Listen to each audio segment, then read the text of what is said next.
just thought I'd do a quick video for the grown-ups.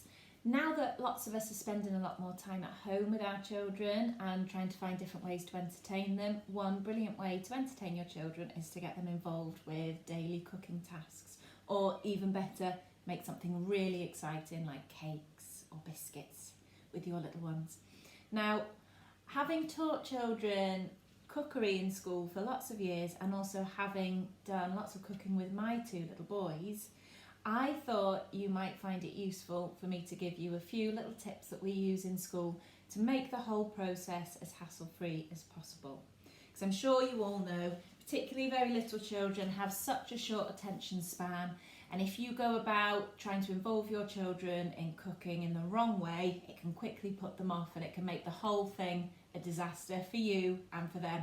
And when you've set out with such good intentions to have such a lovely time together making something delicious and it ends up with rows, it can be really disheartening for everybody. So a few simple little tips that you may have already thought of, but if not, here goes.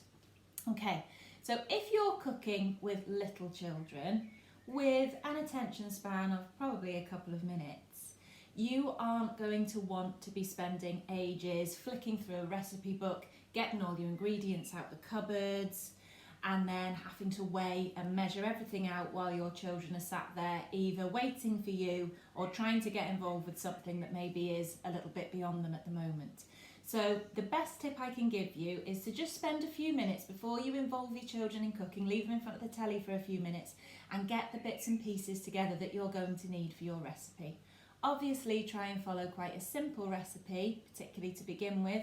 Could be something as simple as making scrambled eggs, or a recipe like I've got bits and pieces together for here, which is a very simple cook in a mug cake that I'll be doing in another video that you could maybe follow with your children.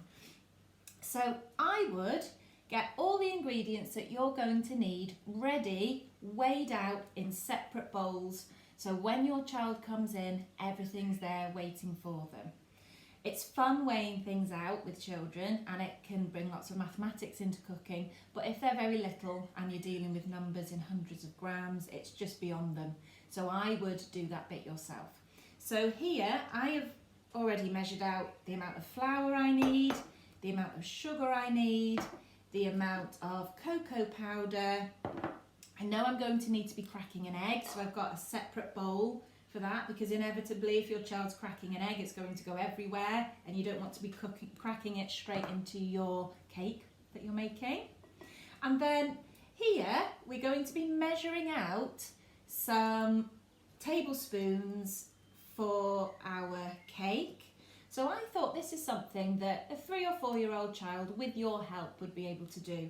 So we've got a number there that they might be able to recognise and just a picture of a spoon so they know it's 4 spoonfuls of this oil.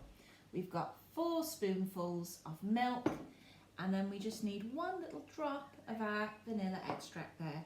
So they're all ready for the children, and when they come in it's just a case of tipping everything that they've got into the bowl. So straight away they're busy as soon as they come to you. Another thing you're going to have to accept is that they are going to want to touch all of the ingredients. And if you're having to spend your whole time going, don't touch that, don't take your hands out of it or leave it, then again, it won't make for a nice, enjoyable experience. So I would advise, and I've learnt this after lots of years of children desperately wanting to get their fingers in, to have maybe a separate bowl and just to give them some of the ingredients that you've been using to have a little play with before they start cooking. Obviously, get them to go and wash their hands whenever they've done this, but flour, my 10-year-old, whenever we're cooking, all he wants to do is get his fingers in and feel the flour. So if you give them a little bit in a separate bowl, they can have that experience, go and wash their hands, and then you can explain to them that these are the ones we're using for cooking. They've had a chance to have a little fiddle with it and they're ready to leave these ones alone and to get cooking with you. Okay, right, another piece of advice is do not expect it to be perfect. And if you spend an hour having lots of fun together making a cake and it turns out terribly and comes out of the oven, don't let your child think it's a disaster.